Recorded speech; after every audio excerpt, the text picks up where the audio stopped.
दोस्तों, बात है 20 दिसंबर 1968 की। इस दिन एक नौजवान कपल अपनी गाड़ी में अपनी पहली डेट पर निकला था। उनको थोड़ी सी प्राइवेसी चाहिए थी, इसलिए उन्होंने कैलिफोर्निया के हरमन लेक की तरफ अपनी गाड़ी मोड़ दी। इस गाड़ी में एक 16 साल की लड़की जिसका नाम बेटी लू जेनसन और एक 17 साल का लड़का जिसका नाम डेविड फराडे था। ये दोनों इस बात से बेखबर थे कि एक अजनबी आदमी इनका पीछा कर रहा है। अभी वो लेक हरमन के पास रुके ही थे कि पीछे से अजनबी गाड़ी आती है जिसमें बैठे शख्स ने डेविड और बेटी को गाड़ी से उतरने के लिए कहता है, लेकिन इस बात पर वह दोनों मना कर देते हैं। फिर वो शख्स उनको डराने के लिए उनकी गाड़ी के पिछले व्हील पे एक फायर कर देता है। डर के मारे डेविड और बेटी दोनों ही फ़ौरन गाड़ी से निकलकर भागने लगते हैं, जिस पर उस शख्स ने उन दोनों को गोली मार दी। डेविड को सर पे तो बेटी को 5 गोलियां उसकी पीठ पर चला दी जाती है। इस सीन के बाद वह शख्स फ़ौरन मौके से ही फरार हो जाता है। यही वो दिल दहला देने वाला वाक़या था जिसके बाद एक बदनाम ज़माना सीरियल किलर की तलाश की शुरुआत में लग जाता है। जी हाँ दोस्तों, हम बात कर रहे हैं ज़ोडिएक किलर की। क्रिमिनल आईक्यू चैनल पर आप लोगों का एक बार फिर से स्वागत है दोस्तों। ज़ोडिएक किलर 20वीं सदी के सबसे डरावने सीरियल किलर्स में से एक है। 1960 और 1970 के दरमियान उसने अपने खौफनाक हमलों से पूरे सैन फ्रांसिस्को को डरा रखा था। वह अखबारों और पुलिस वालों को लेटर भेजता था, फक्र से अपने कत्ल को अंजाम दिया करता था और उसको सुलझाने के लिए पहेलियां भी भेजता था। अपने पहले 2 मर्डर करने के बाद वह 6 महीने तक चुपचाप बैठा रहा, लेकिन फिर दोबारा से वह फिर से वही चीज़ें करने लगा। दूसरे मर्डर केस के साथ 4 जुलाई 1959 को जब अमेरिका इंडिपेंडेंस डे मना रहा था, तब उसी दिन 18 साल की एक लड़की जिसका नाम डर्लिन फेरन और 16 साल का लड़का जिसका नाम माइकल मेजल था, वे फायरवर्क्स का सामान लेने गाड़ी में निकले थे। उन्होंने नोटिस किया कि कोई अजनबी गाड़ी उनका पीछा कर रही है। गाड़ी को धोखा देने के लिए वो ब्लू रॉक स्प्रिंग्स पार्क के पास ही टर्न लेते हैं, लेकिन पीछा कर रहा अजनबी आदमी भी उनके पीछे ही पार्किंग में आ जाता है। सबसे पहले अपनी गाड़ी उनके बराबर में वो लगा देता है। उसके कुछ सेकंड के बाद गाड़ी रिवर्स करके चला जाता है। ये देखते हुए डार्लिंग और माइकल दोनों ने एक चैन की सांस ली, लेकिन ये सुख का पल कुछ ही लम्हों का मेहमान था। अजनबी गाड़ी दोबारा से आती है। इस बार उनकी गाड़ी का रास्ता ब्लॉक करके पीछे पार्क हो जाती है। उसमें एक शख्स निकलता है जिसके हाथ में एक पावरफुल फ्लैश लाइट थी, जो उसने डर्ली और माइकल के मुंह पर मारने की शुरुआत करता है। उन लोगों को लगता है कि शायद कोई पुलिस ऑफिसर है, लेकिन इसके साथ ही वो शख्स उन दोनों पर अंधाधुंध गोलियां बरसाना शुरू कर देता है और गोलियां चलाने के बाद वो फ़ौरन ही गाड़ी में बैठकर फरार हो जाता है। डार्लिंग तो मौके पर ही मर जाती है, लेकिन माइकल जख्मी हालात में जिंदा बच जाता है। कुछ देर बाद पास में मौजूद 3 बच्चों ने पुलिस को भी बुला लिया था। माइकल ने कातिल का चेहरा देख लिया था, जिसकी मदद से पुलिस ने बाद में कातिल का स्केच बनवा लिया। इस वाक़ये का सबसे हैरान कर देने वाला मसला यह था कि उस दिन कत्ल के बाद रात के 12:04 पर वैल्यू पुलिस डिपार्टमेंट को एक अजनबी शख्स का कॉल आता है, जो कि वह किसी पब्लिक बूथ से कर रहा था, पर उसने कुछ बोलने से पहले ही फ़ोन काट दिया। ज़ोडिएक किलर की तरफ से पुलिस को की जाने वाली यह सबसे पहली कॉल थी। करीब 1 महीने के बाद 1 अगस्त 1959 को ज़ोडिएक किलर ने 3 अलग अलग न्यूज़पेपर्स को लेटर लिखे। उसने लेटर में लेक हरमन में हुए मर्डर और इंडिपेंडेंस डे पर ब्लू रॉक स्प्रिंग पार्क में मरने वाली लड़की के कत्ल की जिम्मेदारी भी कबूल की। अपनी बातों को साबित करने के लिए उसने कुछ ऐसी डिटेल्स बताई जो सिर्फ पुलिस को पता थी, जैसे कि कौन सी बुलेट फायर की गई थी, कितनी गोलियां लगी और विक्टिम ने कौन से कपड़े पहन कर रखे थे।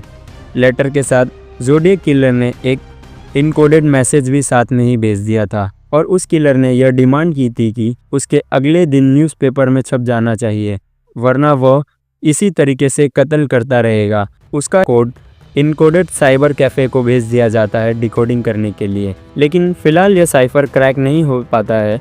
इसलिए अगले दिन न्यूज़पेपर में साइफ़र पब्लिश होने के बाद सैन फ्रांसिस्को से ताल्लुक़ रखने वाले एक कपल ने इस साइफ़र को उसी दिन क्रैक कर लिया था। उसमें लिखा था कि it is so much fun killing wild game, man is the most dangerous. उसने ये भी लिख रखा था कि वो आफ्टर लाइफ में भी बिलीव करता है। जिन जिन लोगों को वह मार रहा है वह मरने के बाद वाली ज़िंदगी में उसके गुलाम बनेंगे। न्यूज़पेपर को लिखे गए लेटर्स के बाद 2 महीने तक कोई भी क्राइम नहीं होता है। इसके बाद ज़ोडिएक किलर एक बार फिर से नए केस के साथ दिखाई देता है।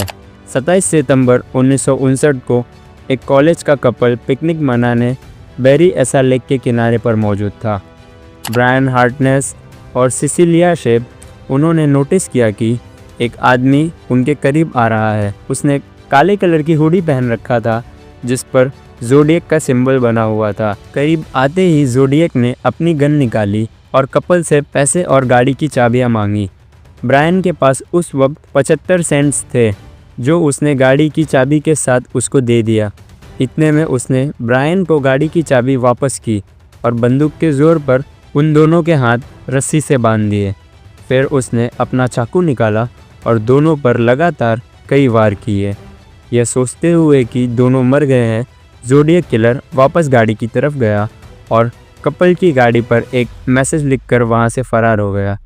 उस मैसेज में जगह का नाम, डेट, टाइम और हथियार का नाम लिख रखा था। पास मौजूद एक कपल को जब जख्मी हालत में ये दोनों मिलते हैं तो वो उस वक्त उनकी सांसें चल रही थी और तब उन्हें हॉस्पिटल लेकर जाया जाता है, लेकिन सिसिलिया अस्पताल में ही अपना दम तोड़ देती है जबकि ब्रायन बच जाता है, लेकिन पुलिस को वॉक के बारे में सब कुछ डिटेल में बता देता है। अपने पिछले कत्ल की तरह ही ज़ोडिएक ने उसी दिन रात को 7:04 पर पुलिस को फ़ोन किया और मर्डर की सारी डिटेल्स बता दी थी। यहाँ तक कि पुलिस ने ज़ोडिएक की कार्रवाइयों में एक खास पैटर्न ढूंढ निकाला था। पहला, वह सिर्फ जवान कपल्स को ही टारगेट करता था। दूसरा, उसके हमले वीकेंड्स को ही होते थे, छुट्टियों के करीब। तीसरा, वह या तो रात के अंधेरे में हमला करता था या फिर शाम के वक्त जब हल्की हल्की रोशनी होती थी।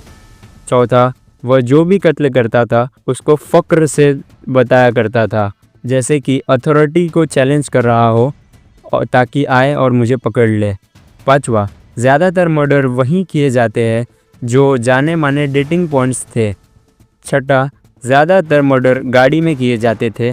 और आखिर में 7वां पैटर्न यह था कि ज़्यादातर मर्डर पानी के करीब होते थे।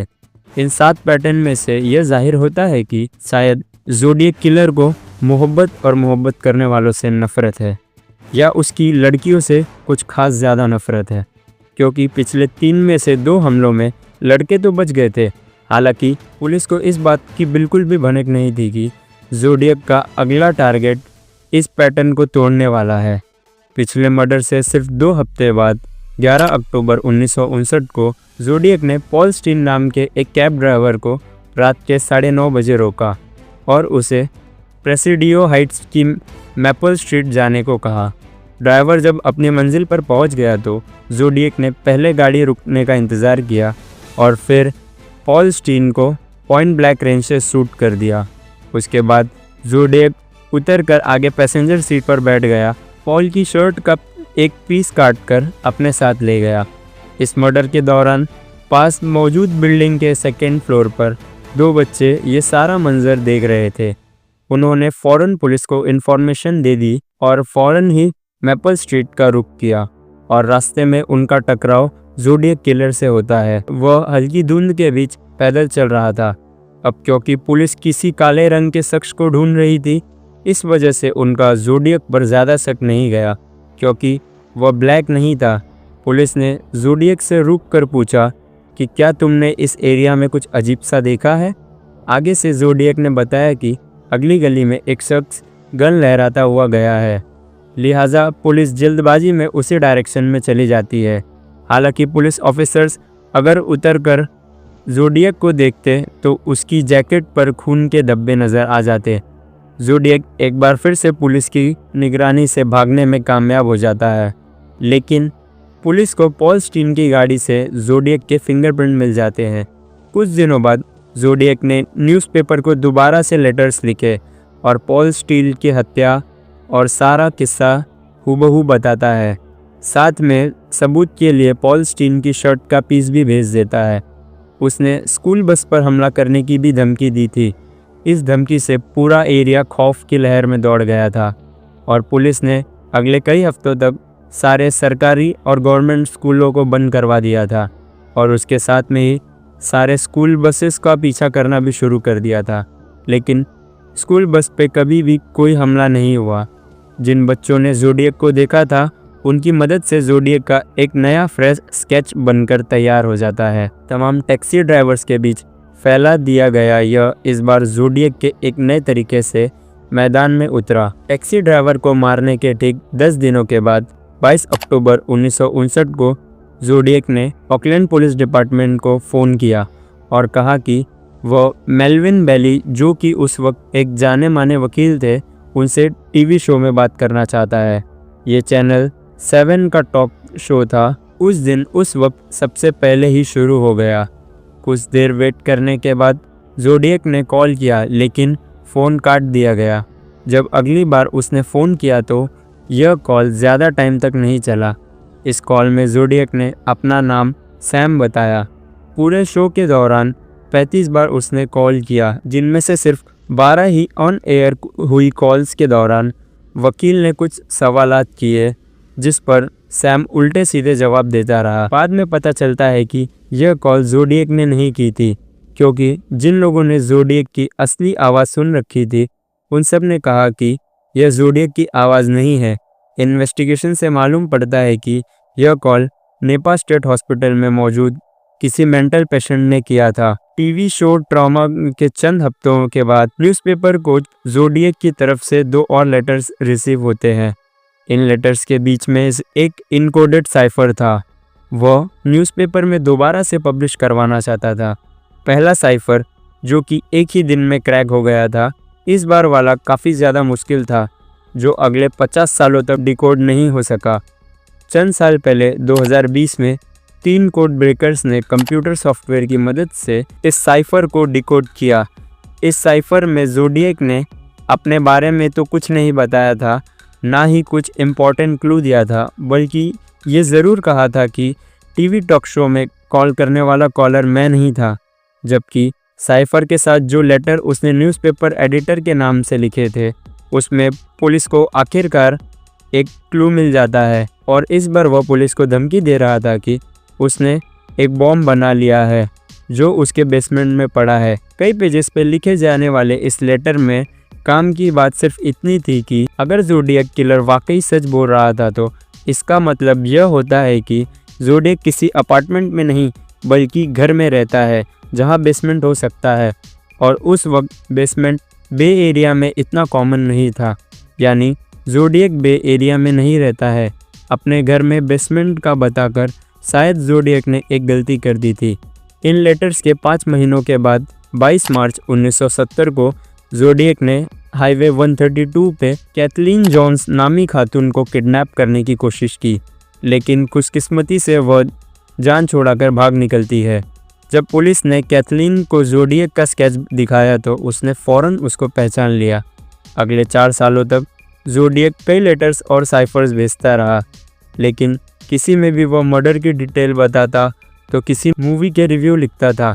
एक लेटर में उसने बॉम्ब की लोकेशन भी बताई थी, लेकिन उस लोकेशन पे पुलिस को ना ही कोई बॉम्ब मिला, ना ही कभी कोई धमाका हुआ। उसका आखिरी लेटर 30 जनवरी 1974 को रिसीव हुआ, जिसमें उसने अपने मर्डर का स्कोर कुछ ऐसे लिखा था कि 37 MFPD 0, यानी मैंने अभी तक कुल 37 मर्डर किए हैं, जबकि सैन फ्रांसिस्को पुलिस डिपार्टमेंट का स्कोर 0 है। पर पुलिस का कहना था कि ज़ोडिएक रियल में ज़्यादा नंबर्स बता रहा है, जबकि उसके तरीके से किए जाने वाले मर्डर्स की तादाद सिर्फ 5 है। पुलिस और दीगर लॉ इन्फॉर्मेंस इंटेलिजेंस जैसा कि CIA ने ज़ोडिएक के बिहेवियर के बारे में और उसके कत्ल करने के तरीके पर ही गहरी रिसर्च करने के बाद यह नतीजा निकाला था कि ज़ोडिएक कोई मामूली इंसान नहीं था, बल्कि मिलिट्री ग्रेड का नॉलेज रखता था। क्राइम सीन से मिलने वाले कुछ फुटप्रिंट्स भी इस जूते के बताए जा रहे हैं जो विंग वॉकर है, नॉर्मली किसी मिलिट्री स्टोर्स पर मिलते हैं। इसके अलावा उसे क्रिप्टोलॉजी और साइफर का भी एक्सपीरियंस हो सकता है। इसने शायद ये सब चीज़ें मिलिट्री में रहने के दौरान हासिल किया होगा। अब क्योंकि पूरे अमेरिका में ज़ोडिएक किलर ने अपनी खौफ फैला रखी थी और उसको खास अटेंशन भी मिल रहा था और इसके बीच कई लोगों ने अटेंशन पाने के लिए ज़ोडिएक होने का झूठा दावा भी किया। असल में ज़ोडिएक की तलाश पुलिस के लिए और ज़्यादा मुश्किल हो रही थी। शुरुआत में पुलिस का शक ऑर्थर ली एलन नाम के एक शख्स पर गया। काफ़ी सबूत ऑर्थर के खिलाफ जुटाए जा रहे थे। एक तो यह उसका मिलिट्री बैकग्राउंड था, दूसरा उसके पास एक घड़ी मिली थी जिस पर ज़ोडिएक लिखा हुआ था और ज़ोडिएक का लोगो भी बना हुआ था, लेकिन ऑर्थर की हैंडराइटिंग और ना ही फिंगरप्रिंट ज़ोडिएक से मैच हुए। कई साल तक पुलिस की कस्टडी में रहने के बाद वह 1992 में मर जाता है। पुलिस का दूसरा सस्पेक्ट रिचर्ड गायकोस्की नाम का शख्स था, क्योंकि उसकी शक्ल ज़ोडिएक से मिलती थी, लेकिन इसके अलावा उसकी हैंडराइटिंग और फिंगरप्रिंट्स भी ज़ोडिएक से कभी मैच नहीं हुए। इस तरह पुलिस ने 50 लोगों को शक के बेनाम पर उठाया, लेकिन इससे कोई भी मुजरिम साबित नहीं हो पाया जिसका सारा प्रोफाइल ज़ोडिएक से टोटली मैच कर रहा हो। बेशक इस केस को हद से ज़्यादा शोहरत मिलती रही, लेकिन ज़ोडिएक किलर असल की दुनिया में आज तक एक मिस्ट्री बना हुआ है। आखिर कौन था ज़ोडिएक किलर? उसने क्यों इतने लोगों का मर्डर किया होगा? और लाइफ आफ्टर डेथ वाली कहानी से उसका असल मकसद क्या था? उम्मीद है दोस्तों आप लोगों को ये वीडियो पसंद आया होगा। अगर आपको ये वीडियो पसंद आया है तो इस वीडियो को लाइक कीजिए, हमारे चैनल को सब्सक्राइब कीजिए। मिलते रहेंगे, तब तक के लिए धन्यवाद, नमस्कार।